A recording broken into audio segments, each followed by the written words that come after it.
She was humiliated the moment she stepped into the training center. They laughed at her old shirt, called her an extra on-set or a shell collector. An instructor joined in, yelling across the field, "No badge. Take off your jacket and prove it." A bulky trainee stepped forward, grabbed her collar, and yanked it down in front of the crowd. Then the entire camp fell silent, as the white snake coiled around a sword appeared on her back, the classified symbol of Ghost Viper. And when the head instructor dropped to one knee and saluted her as Commander Sarah, no one dared breathe. Sarah Walker stood in the middle of that dusty field, her brown hair hanging loose, her slender frame swallowed by a faded, oversized shirt. Her hands, rough and calloused from years of labor, stayed steady at her sides, even as the torn fabric of her collar hung limp against her shoulder. The Black Ridge Private Training Center was a fortress of steel and concrete, a place where the elite former military private security bodyguards for billionaires trained to be untouchable. But right then, every eye was on her. The air felt thick, like the world was holding its breath. Sarah's face didn't change. Her eyes, soft but piercing, moved across the crowd, taking in every smirk that had faded, every laugh that had died. The trainee who'd ripped her shirt, a hulking guy named Kyle, was backing away, his hands trembling like he'd just touched something dangerous. Nobody spoke. The only sound was the faint buzz of a distant generator. "Before we keep going, can you do me a small favor? Grab your phone, hit that like button, drop a comment below, and subscribe to the channel. It means everything to share stories like Sarah's, stories that grab your heart and don't let go." All right, let's dive back in. Sarah had walked into Black Ridge that morning like she always did, her temporary janitor badge clipped to her belt, her supply bag slung over one shoulder. Her sneakers were scuffed, her jeans had a tear at the knee, and that shirt, too big, a little worn, made her look like she'd wandered in from nowhere. She moved quietly, her steps light on the polished concrete floors, her head down just enough to avoid attention. But in a place like Black Ridge, where egos were as sharp as the knives they trained with, she stood out. Not because she wanted to, but because she didn't fit. The trainees were all muscle and swagger, dressed in tactical gear or designer athleisure, their voices loud, their presence louder. Sarah was invisible until she wasn't. The first jab came early in the main training hall. A tall woman named Vanessa, a trainee with a glossy ponytail and a tracksuit that probably cost more than Sarah's monthly rent, was leaning against a rack of dumbbells. Her friends, a tight clique of ex-military types, were laughing about something when Sarah walked by pushing a cart of cleaning supplies. Vanessa's eyes locked onto her and a slow, cruel smile spread across her face. "That outfit, is it from wardrobe props?" she said, her voice carrying across the room. The words were sharp, meant to cut, and they did. A few heads turned, and the laughter started low at first, then louder. A stocky guy named Mike, his biceps straining against his shirt, joined in. "Sorry, cleaning lady, you're in the wrong room. This is live training, not a TV shoot." The group erupted, their voices bouncing off the steel walls. Sarah was wiping down a bench, her movements slow and steady. She didn't look up right away. She set her rag down, folded it once, and then turned to face them. "I'm assigned to support the training grounds," she said. Her voice was soft, like she was just stating a fact, no anger or shame in it. But that only made Vanessa laugh harder. "Support? What, here to collect spent shells? Nobody's buying that outfit." Mike leaned forward, his smirk wide, his eyes glinting with something mean. "Yeah, sweetheart, you look like you wandered in from a thrift store. You sure you're not lost?" The room was buzzing now, trainees pausing their drills to watch, some whispering, others grinning openly. Sarah's jaw tightened just a fraction, but she didn't say another word. She picked up her rag and went back to work, her hands moving like nothing had happened. But the mockery didn't stop there. Later that morning, Sarah was tasked with cleaning the locker room, a place thick with the smell of sweat and arrogance. As she scrubbed the benches, a group of trainees led by a wiry woman named Tara stormed in, their gear bags slung over their shoulders. Tara, known for her sharp tongue and relentless ambition, spotted Sarah and sneered. "Oh, look, it's the charity case," she said, tossing her bag onto a bench so hard it knocked Sarah's cleaning supplies to the floor. The spray bottle rolled, leaking fluid across the tiles. Tara didn't stop. "What's next? You gonna polish our boots? Or do you just like hanging around where you don't belong?" The others laughed, one kicking the fallen bottle toward Sarah like it was a soccer ball. Sarah knelt to pick it up, her hands steady but her lips pressed into a thin line. "I'm doing my job," she said, her voice low. Tara stepped closer, towering over her. Your job. This is our space, not your playground. Get out before we make you. The group closed in their shadows, falling over her, but Sarah stood, her eyes meeting Tara's for a split second before she turned and walked away, leaving the spilled cleaner behind. Cruelty has a way of spreading, especially in places like this. By late morning, the jokes had followed her outside to the training field, a wide, dusty stretch of land dotted with targets, obstacle courses, and piles of spent casings. Trainees were running drills, firing rubber rounds, shouting commands. Sarah was there, sweeping debris near the sidelines, her supply bag at her feet. The sun was high, the air hot and dry, and the trainees were in their element, their voices carrying over the pop of simulated gunfire. That's when an assistant instructor named Greg spotted her. He was a wiry guy, mid-30s, with a buzz cut and a scowl that never seemed to fade. He was tight with Vanessa's crew, always looking for a chance to show he was in charge. He cupped his hands around his mouth and yelled, "Hey, janitor! This is a secure zone. If you don't have a badge, take off the jacket and prove it." The trainees nearby stopped, their heads turning, sensing a show. Sarah straightened up, her hand resting on the broom handle. "I have a temporary pass," she said, her voice still calm, like she was explaining something simple.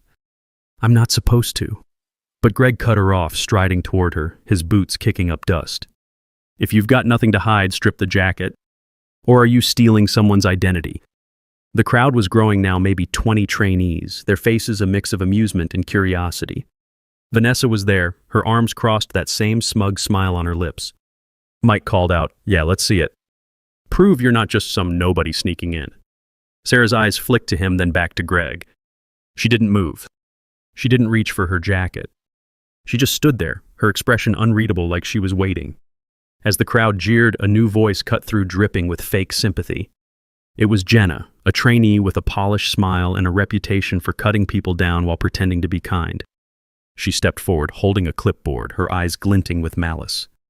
"Oh, honey, don't be shy," she said, loud enough for everyone to hear. "If you're really staff, you must have some skills, right? Why don't you show us? Pick up a training rifle, fire a round. Or are you just here to mop up our messes?" The crowd roared with laughter, some clapping, others shouting for Sarah to prove it. Jenna handed her a rubber band gun from a nearby rack, her smile never wavering. Sarah took it, her fingers closing around the grip, but she didn't lift it. She just looked at Jenna, her gaze steady, then set the gun down on a crate. "That's not my job," she said, her voice quiet but firm. Jenna's smile twisted. "Figures. All talk, no game. Go back to your broom, loser." The crowd's laughter followed Sarah as she turned away, her shoulders straight, but her hands clenched tight around the broom handle. That's when something shifted, subtle but undeniable.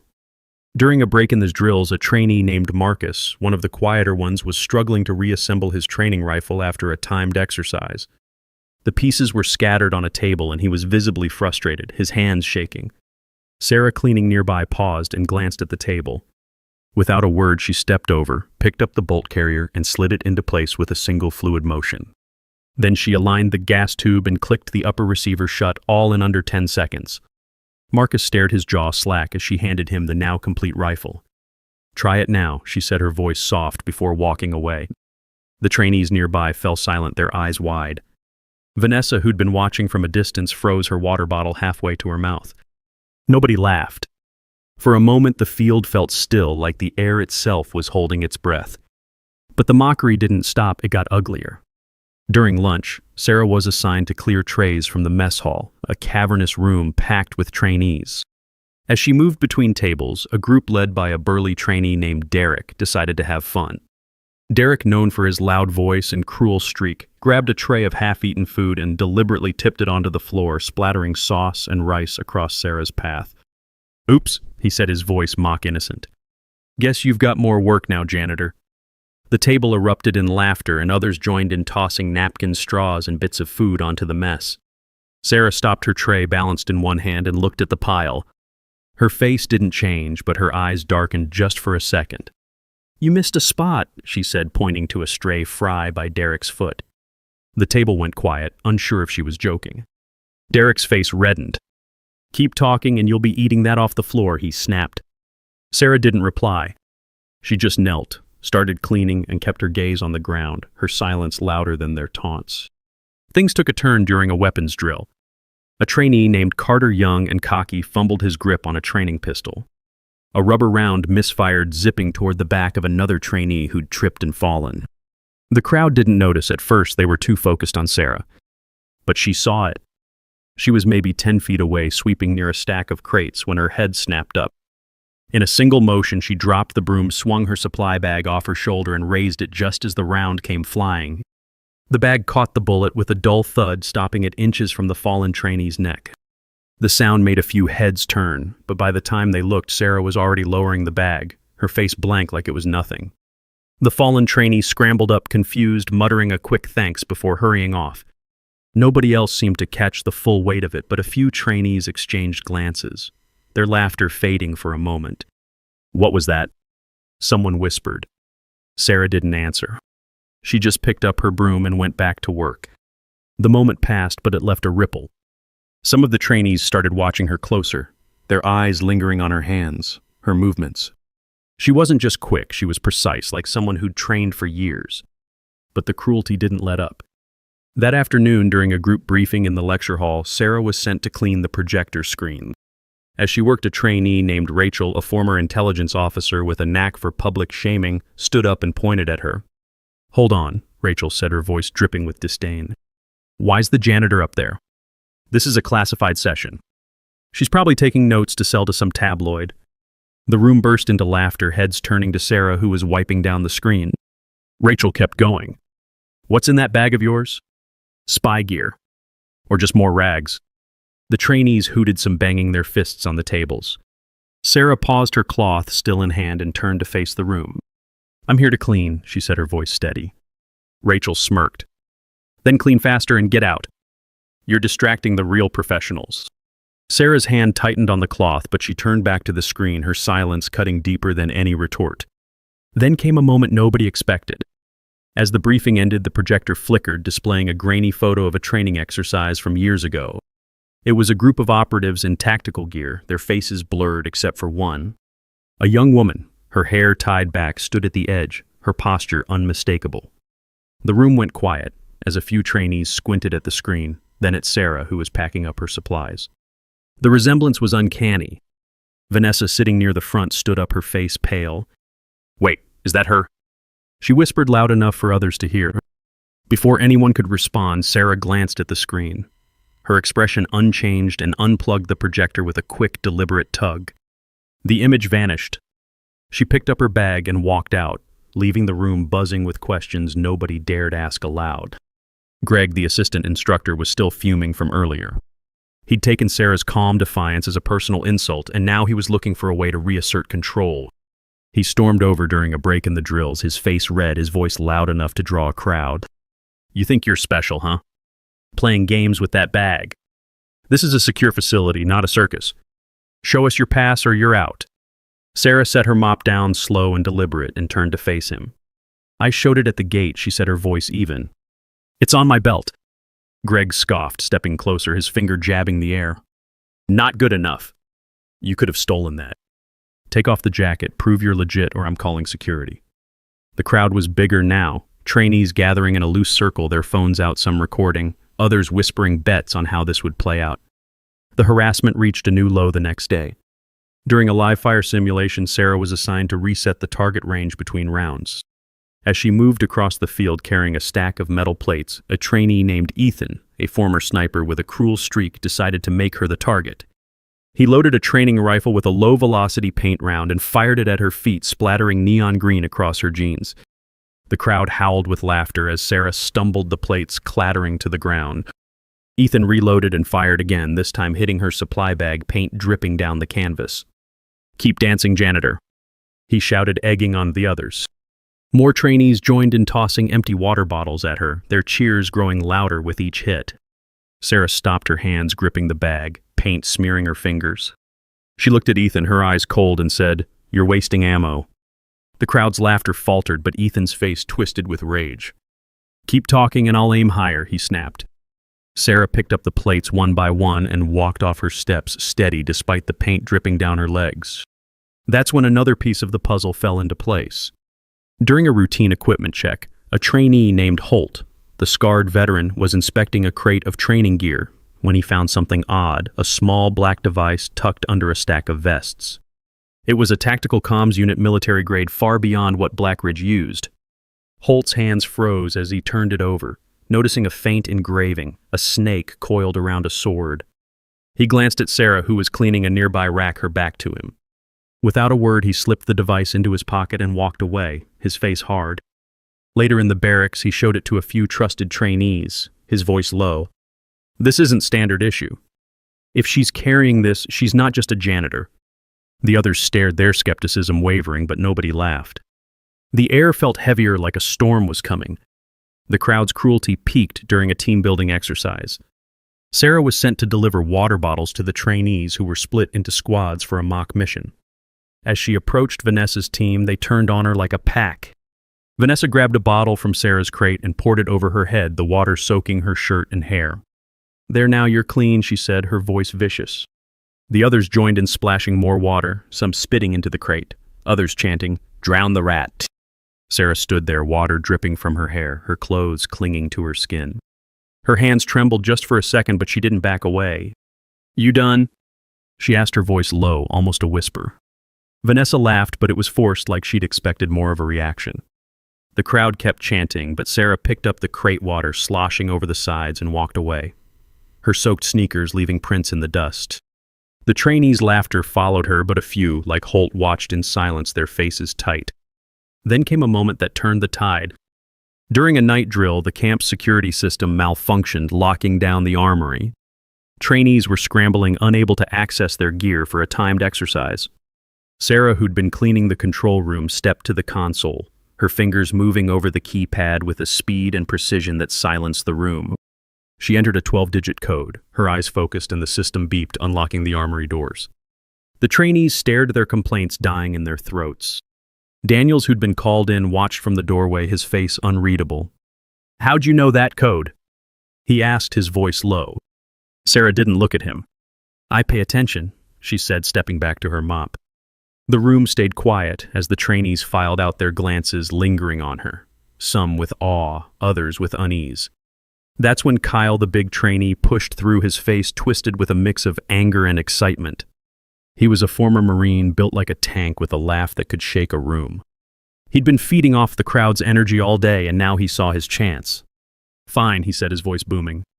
"I'll do it myself, so this whole camp knows she's just trash." Before anyone could react, he grabbed the collar of Sarah's shirt and yanked it down hard. The fabric tore with a sharp rip, exposing her shoulder and part of her back. The crowd gasped, then fell silent. There, curling over her shoulder blades, was a stark white tattoo, a serpent coiled around the hilt of a sword. The Ghost Viper insignia. Kyle froze, his hands still clutching the torn fabric, his eyes wide. Vanessa's smirk vanished, her face going pale. Mike took a step back, his mouth half open like he'd forgotten how to speak. Someone in the crowd whispered, "Stop. That's the real Ghost Viper, Mark." "Holy hell." Sarah didn't move. She didn't pull her shirt up or try to cover the tattoo. She just turned her head slow and deliberate and looked at Kyle. Her eyes were cold, not angry but sharp, like she was seeing straight into him. "You dared strip someone who's killed to survive." She said, her voice low, each word heavy. Kyle stammered, I didn't know." She stepped closer, her gaze never wavering. "And that's the problem. The ones who don't know are the most dangerous. Not because they're strong, but because they're stupid." The silence was deafening.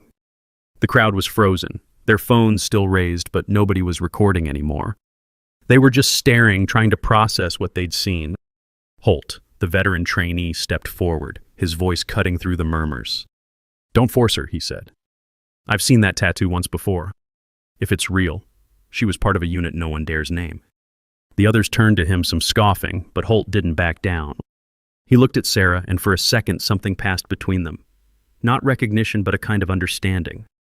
The tension was thick, like everyone was waiting for the other shoe to drop. That's when Colonel Daniels, the head instructor, appeared. He strode through this crowd, his boots heavy on the ground, and when he saw Sarah, he stopped dead. His eyes went straight to the tattoo, and his whole body seemed to stiffen like he was staring at a ghost. But the final blow came before Daniels could speak. A trainee named Lila, desperate to regain control of the narrative, grabbed a megaphone from a nearby table, and turned it on, her voice blaring across the field. "Hey everyone, let's give a round of applause for the janitor who thinks she's a legend," she shouted, her tone mocking. "Come on, let's see that tattoo again. Show us your secret agent moves." The crowd hesitated, but a few laughed, egged on by Lila's bravado. She kept going, circling Sarah, the megaphone screeching, "What's next? You gonna tell us you're a spy? Or just cry and run home?" Sarah stood still, her torn shirt flapping in the breeze, her eyes fixed on Lila. She didn't speak, didn't flinch, but her silence was a wall, unyielding.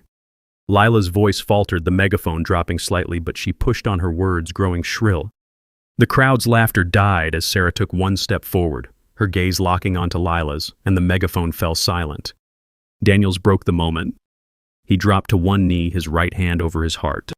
I was assistant instructor for Ghost Viper training in 2010, he said, his voice rough but clear. "I apologize for this insult, Commander Sarah." The entire camp froze. You could have heard a pin drop. "Commander Sarah." The words hit like a shockwave. Vanessa's hands fell to her sides, her face white as a sheet. Mike looked like he wanted to sink into the ground. Kyle was shaking now, his eyes wide, tears starting to form. Lila dropped the megaphone, her hands trembling, her bravado gone. Then Sarah sealed it. She reached into her pocket and pulled out a black card edged in gold with a faint embossed symbol that matched the tattoo on her back. She held it up not for show, but like it was a key she'd been waiting to use. "I'm the primary funder of this program," she said, her voice steady. "The trainee list has been updated. Anyone who humiliated another, leave now." The crowd didn't move at first. It was like they couldn't believe it. Then Kyle started to cry, not loud, not dramatic, just quiet sobs that made his shoulders shake.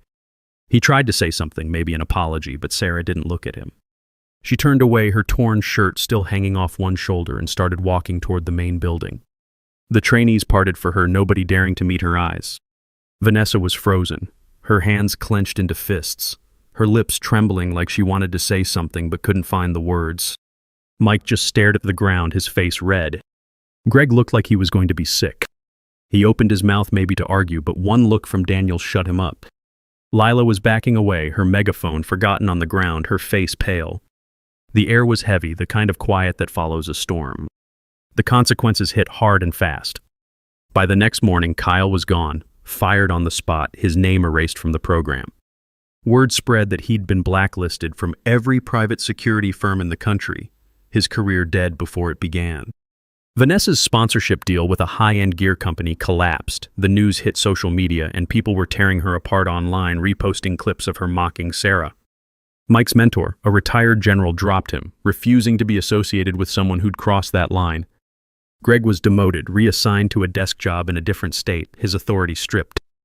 Tara's application for an elite security contract was rejected. Her name flagged for conduct issues. Derek's gym, where he'd bragged about his Blackridge status, lost its funding after a viral video of the food-throwing incident surfaced. Ethan's sniper certification was revoked, his record marked with a disciplinary note. Rachel's intelligence firm dropped her, citing unprofessional behavior. Lila's social media accounts, where she'd posted about her leadership at Blackridge, were flooded with comments calling her out, her reputation in ruins. Sarah didn't linger to watch it unfold. She was back at work the next day, same oversized shirt, same quiet steps. But now people saw her, not because she asked for it, but because they couldn't help it. The way she moved, calm, deliberate, like she knew exactly where she was going, it was different now. Or maybe it had always been that way, and they'd just been too blind to notice. She didn't talk about what happened. She didn't need to. The tattoo, the card, the salute, they spoke louder than words ever could. A few days later, something else happened, something nobody forgot. It was a quiet afternoon, the field empty except for a few trainees running laps. Sarah was sitting on a bench outside, eating a sandwich from a paper bag, her supply bag at her feet. The sun was low, casting long shadows across the dirt. A black SUV pulled up, sleek and unmarked, the kind of vehicle that makes you look twice. A man got out, tall, broad-shouldered, early 40s, with short dark hair and a face that didn't give much away. He was dressed in a plain jacket and jeans, but the way he carried himself, you knew he wasn't just anybody. He walked straight to Sarah, and the few trainees nearby stopped, their eyes locked on him. He didn't say much. just leaned down, murmured something in her ear. She nodded once and handed him half her sandwich. He took it, sat beside her, and they ate in silence like it was the most normal thing in the world. Nobody needed to ask who he was. The way the air shifted when he showed up, the way Daniels, who happened to be walking by, straightened up and gave a quick nod, it was enough. This was her husband. And when he was there, the whole camp felt different, like the ground itself was holding its breath. Sarah didn't look at the trainees watching her. She didn't need to. She just finished her sandwich, brushed the crumbs off her hands, and stood up. Her husband stood too, and they walked to the SUV together, his hand resting lightly on her back. The way she moved steady, unhurried, her head high, said more than any speech could. She wasn't proving a point. She was just living her truth, and that was enough. The camp went back to normal, or as normal as it could be. Drills ran, trainees shouted, life moved on. But Sarah's story lingered. Trainees whispered about her in the barracks, instructors spoke her name in hushed tones. She wasn't a myth. She was real, and that made her bigger. The ones who'd mocked her, who'd laughed and jeered, they were gone, their names fading like dust in the wind. And Sarah? She was still there, sweeping the floors, carrying her bag, her tattoo hidden under that same old shirt. For the people who'd been judged their whole lives, the ones who'd been looked down on or told they didn't belong, Sarah's story hit deep. It wasn't about revenge or glory. It was about standing tall even when the world tries to knock you down. It was about carrying your truth quiet and steady until the moment it speaks for itself. You weren't wrong for believing in yourself. You weren't alone in your fight. And when the dust settles, the ones who tried to break you, they're the ones who fall. Where are you watching from? Leave a comment below and hit follow to walk with me through heartbreak, betrayal, and finally healing.